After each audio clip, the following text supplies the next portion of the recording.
In this video, I'm gonna show all the filtering capabilities of ECPDS. I will start with the first field, which is the dissemination stream, which contains groupings or logical containers of how the requirements are configured. So if you hover over each one of these dissemination streams, for example I1, you will see the size of all the files contained within this dissemination stream, which is 1.95 gigabytes. And the number in brackets is the number of files contained in total, which is 183. The first two letters of the dissemination stream will determine the file name. So if you can see, this dissemination stream I1 will generate files like I1 followed by the standard ECMWF file naming convention.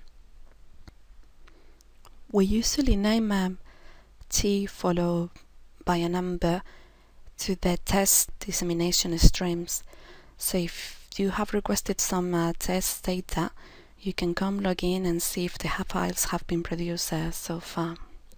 The next field is the data stream, which follows the same file naming convention of Mars. So you will see, for example, that the ensemble files are info and they are preceded by the cycle. So this would be the 00 cycle plus the letter G for global. The status can have different values. So done will be the files that have been transferred already. Transferring if there are any current transfers in ECPDS going on. Standby are the files that are in test mode. So these are files that are produced but are not sent.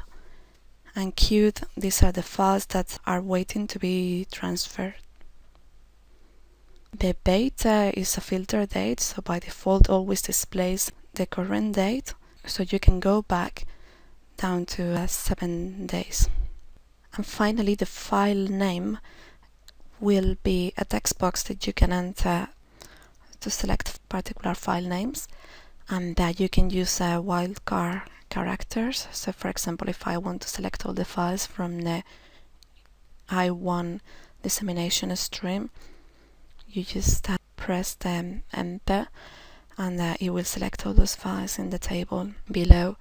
It also accepts a question mark as a one character selection, so if we press I question mark D start, it will select all the high resolution files in the table. So let's do some selections. If I, for example, come to I1, each one of the selections will affect the filters underneath. So I1 will display all the data streams configured within the dissemination stream I1, which are ensemble files, the high resolution files, and the hindcast.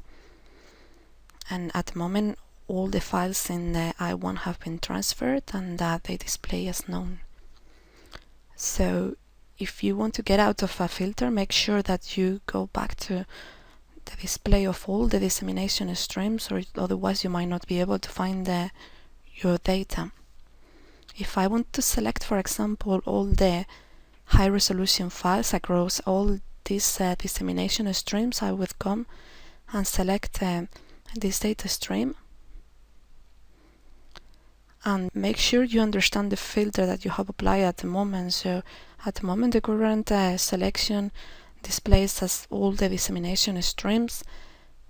It's selecting all the high resolution files.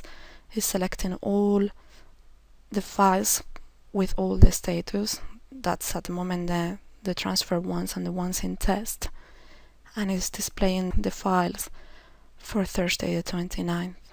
So again, make sure you get out of a filter when you're going to go back to the original situation. Let's say, for example, that you're interested in knowing what is your daily data volumes. Let's choose the previous day because we will have both cycles, the 00 and the 12 cycle. So if you want to see the daily data volumes for the previous day, you come over here and then see that we have 8.31 gigabytes in all the dissemination streams.